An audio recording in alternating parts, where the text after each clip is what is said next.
All right, the NFC East was up for grabs on Sunday. Doesn't seem like Dallas got the memo. Jerry Jones called their loss to the Commanders a nightmare, and the limited Jalen Hurts only scored one touchdown versus the Giants' third stringers. Dak and Hurts both look like different people, and I dare say these teams look like frauds. With the three NFC East Will the three NFC East teams even win a single playoff game? All right, I love that angle on a gambling opportunity. A money line parlay for each team playing against those three NFC. Yeah, so the way you would do that, because we don't know who the Eagles are playing yet, is you do a money line parlay on the Vikings and Bucks. Okay.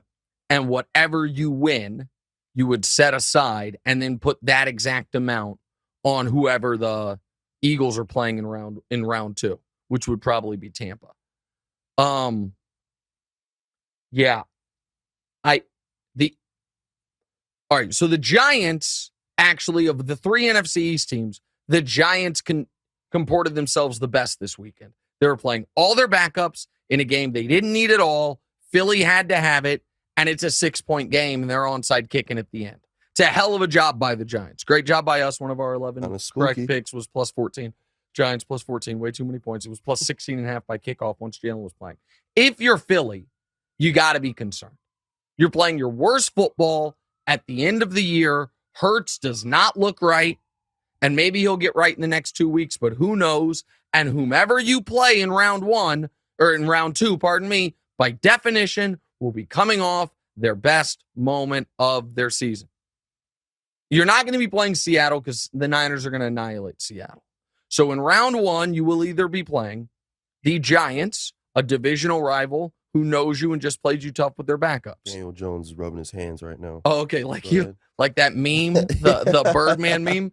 The Cowboys, who you've beaten once, they've beaten you once, or Tom Brady and the Bucs, who knocked you out of the playoffs last year.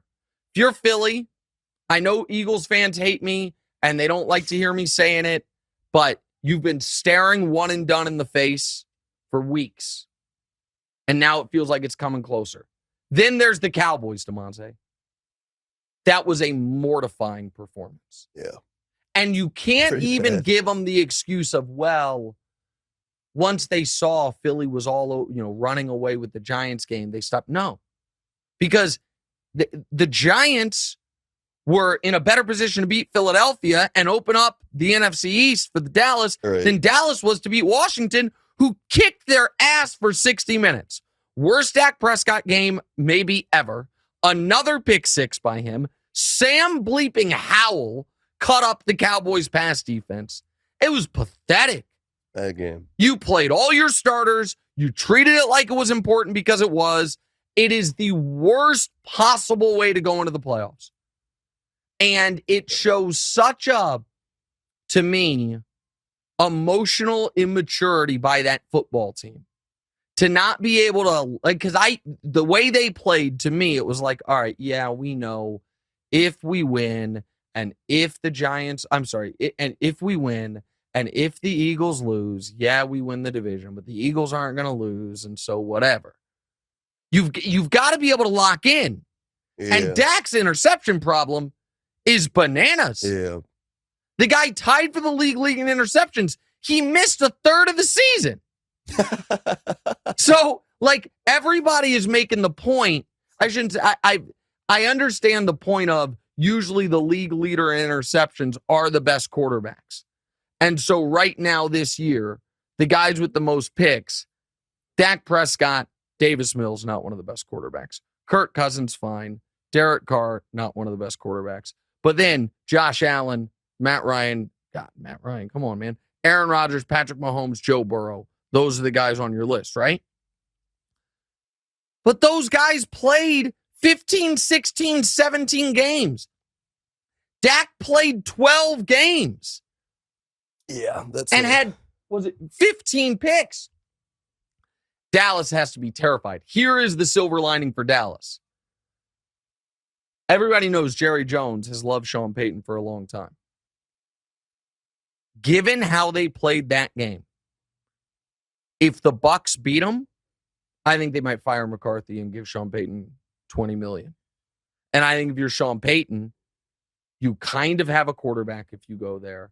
You're in the NFC. You know, Sean Payton's meeting with Denver today. We'll talk more about that Broncos-Chargers game. Another one I nailed in the picks, even though the Chargers played their starters, which the reason I picked Denver was because I thought they wouldn't. Right. But the Chargers and the Cowboys had the two most emotionally devastating losses this weekend. And Dallas is in real trouble going into this playoff game, which against Tampa, a Tampa team that somehow has more momentum than them. Hey, thanks for watching. Hit the subscribe button to get more from the show, and make sure to click the bell to get notified every time new content drops. Check out full episodes of What's Right wherever you get your podcasts, or just click the link in the description below.